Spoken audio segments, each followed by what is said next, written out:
আর ঠিক এই মুহূর্তে আমি আছি চানখারপুলের পাশে ঢাকা মেডিকেল ডক্টর মোহাম্মদ শহীদুল্লাহ হলের যে মাঝখানের যে জায়গাটা সেই জায়গাটিতে আছে এবং এখানে আপনি দেখতেই পাচ্ছেন যে ব্যারিকেড দেওয়া, রাস্তাটি বন্ধ করে দেওয়া আছে। দুই পাশেই পুলিশ আইনশৃঙ্খলা বাহিনীর সদস্যরা আছেন, তারা চেক করছেন।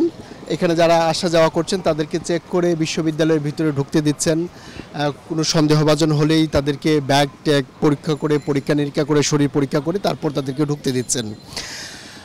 আমি এই রাস্তাগুলো বিশ্ববিদ্যালয়ের প্রবেশপথ যেটি গাড়ি ঢুকতে দেয় শাহবাগ এলাকা, সেই জায়গা থেকে শুরু করে এখন পর্যন্ত প্রায় 3 ঘন্টার মতো ঘুরলাম।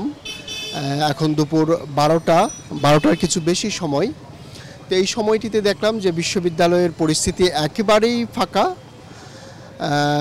সাধারণ মানুষের চলাচল একেবারেই সীমিত। যারা আছেন কর্মচারীরা চলাচল করছেন, বিশ্ববিদ্যালয় রিলেটেড যে সমস্ত মানুষ আছেন, শিক্ষকদেরও খুব বেশি দেখা যায়নি।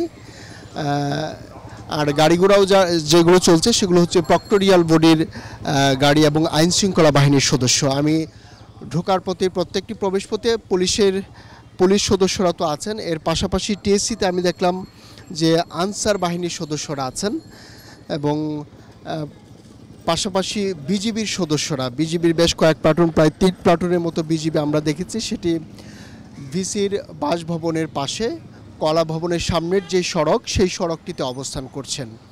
এবং রোকেয়া হল, শামসুন্নাহার হল সহ যে কয়েকটি হলে আমি গিয়েছি এবং ছেলেদের হল সহ সবকটি হলেই একেবারে ছাত্র নেই। প্রত্যেকটি হল তালা দেওয়া, সিলগালা করে দেওয়া হয়েছে। আমরা বেশ কয়েকটি হলের জিয়া হলের কর্মচারীদের সঙ্গে কথা বলেছি, তারা বলছেন যে 6টার সময় টাইম দেওয়া ছিল, কিন্তু সেটি সিলগালা করতে করতে রাত 8:30 বেজেছে। অনেক ছাত্র যেতে চায়নি, তাদেরকে টিচাররা বুঝিয়ে শুনিয়ে পাঠিয়ে দিয়েছে। তবে কোনো ধরনের হট্টগোল বা পুলিশের সঙ্গে হল থেকে বের হওয়াকে কেন্দ্র করে কোনো ধরনের ঝামেলা হয়নি। এবং তারা যে বিষয়গুলো বলেছেন যে এখন পর্যন্ত অনেক হলের আমরা দেখতে পেয়েছি যে পিছনের দরজাগুলো খোলা, সেগুলো কি করা হবে? তারা বলছেন যে হল প্রশাসনের অনুমতি নিয়ে হয়তো সেই দরজাগুলো বন্ধ করে দেওয়া হবে। সূর্যসেন হলে আমরা ঢুকেছি, সূর্যসেন হলে ঢোকার পর আমরা যে বিষয়টি দেখেছি যে এক পাশে সিলগালা করে দেওয়া হচ্ছে, এখানে কর্মচারী পর্যন্ত প্রবেশ নিষেধ।